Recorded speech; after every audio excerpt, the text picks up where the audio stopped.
자, 여러분 안녕하십니까. 에버랩스입니다. 오늘 뉴스 한번 같이 보도록 하겠습니다. 자, 전세가 계속해서 이제 올라간다고 합니다. 그래서 2+2년치 폭등을 예고를 한다고 합니다. 이건 사실 임차 3법 예전에 실행이 됐을 때 이미 이건 예견이 되었었던 그런 일이었었죠. 자, 한번 보도록 할게요. 집주인들은 4년간 돈이 묶일 것에 대비를 해갖고 1억을 안 올려주면은 다른 이와 계약을 하겠다 해서 이제 25% 감소, 이제 전세 매물이 많이 감소가 됐고, 이제 기본적인 이제 수요 공급의 원리죠. 수급이 이제 불균형하고, 그러다 보니까 이제 전세값이 51주째, 그러니까 이제 거의 1년이죠. 이렇게 해서 상승을 하고 있다, 이제 써머리인데, 자, 자세한 본문은 이렇게 되어 있습니다. 서대문구의 한 아파트에 사는 누구누구는 이제 7월 전세 계약 만료를 앞두고 이제 고민에 빠졌다, 이제 이런 얘기는 그냥 넘어가도 되는데, 자, 20년도 당시에 보증금 5억 8천에 계약을 했다고 합니다. 그래서 2년 뒤에 22년 7월에 이제 2+2니까 청구권을 써갖고 2천만 원을 올려가고 이제 딱 이제 6억에 맞춰갖고 계약 갱신을 맺었다고 합니다. 그래서 이제 요 상황은 뭐냐면은 전월세 상한제 거기에 따라갖고 5%만 올릴 수 있으니까 그래서 5억 8천이 이제 딱 6억이 되어 있는 상태로 해서 이제 계속해서 이제 살았다 이거죠. 이제 24년 7월이 되게 되면 이제 계약이 만기가 되는 상황이죠. 자, 보통의 경우에는 자기가 돈을 벌어서 좀 더 나갔으면 좋겠다라고 생각하겠지만 이제 그거는 호황일 때이고 지금 같은 상황에서는 사실 자영업자 다 굶어 죽는 마당에 이런 경우는 쉽지가 않죠. 그래서 이사를 가기보다는 그냥 계속 좀 더 있었으면 좋겠다.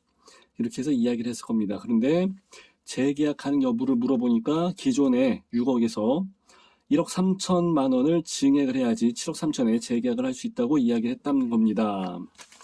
왜냐하면은 집주인도 이제 이 시세가 이제 6억 9천에서 이제 7억 5천 정도니까 그냥 이 사람은 집주인은 나름대로 이제 시세대로 그냥 받은 거야, 사실. 이제 와서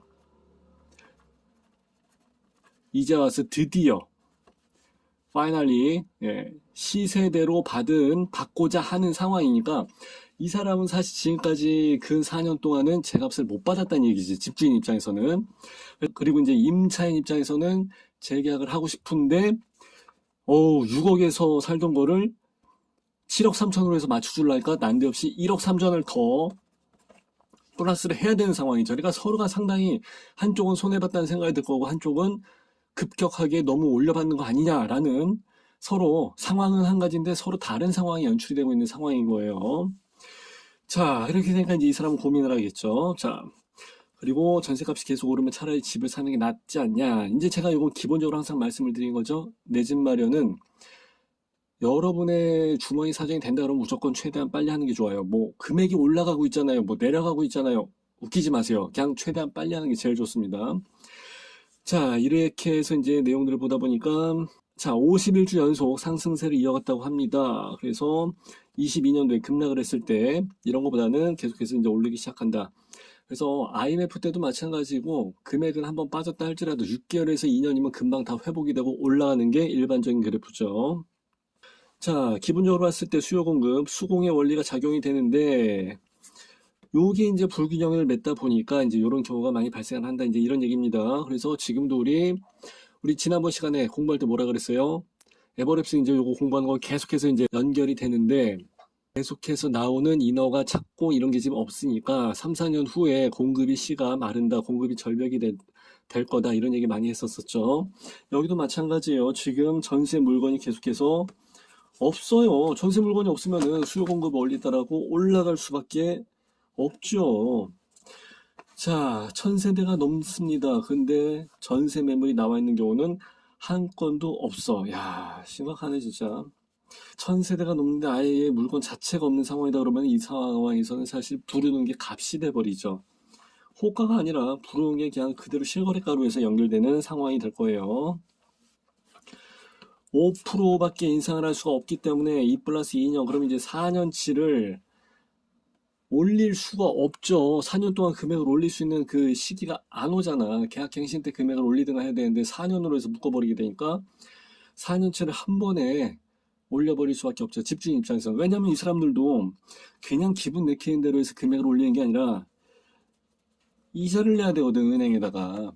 보통의 경우에는 은행 이자를 안 끼고 있는 건물이 어디 있습니까? 은행에다가 계속 이자를 내고 이 사람들도 이제 해봐야 조금 10몇만 원 남겨먹는 상황이라고.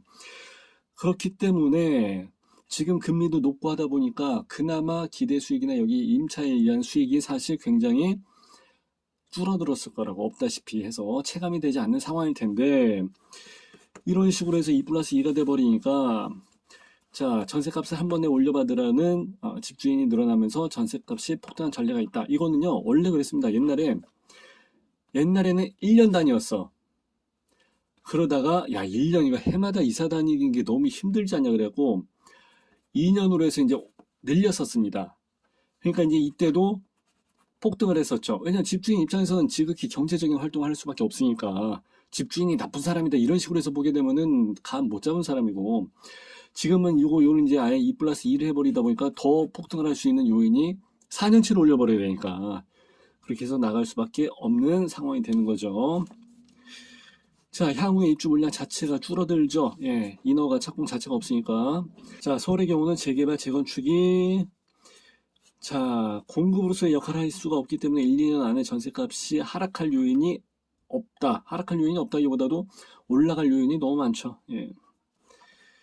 그러다 보니까 상황이 이렇게 된다고 합니다. 자, 참 어렵습니다. 예.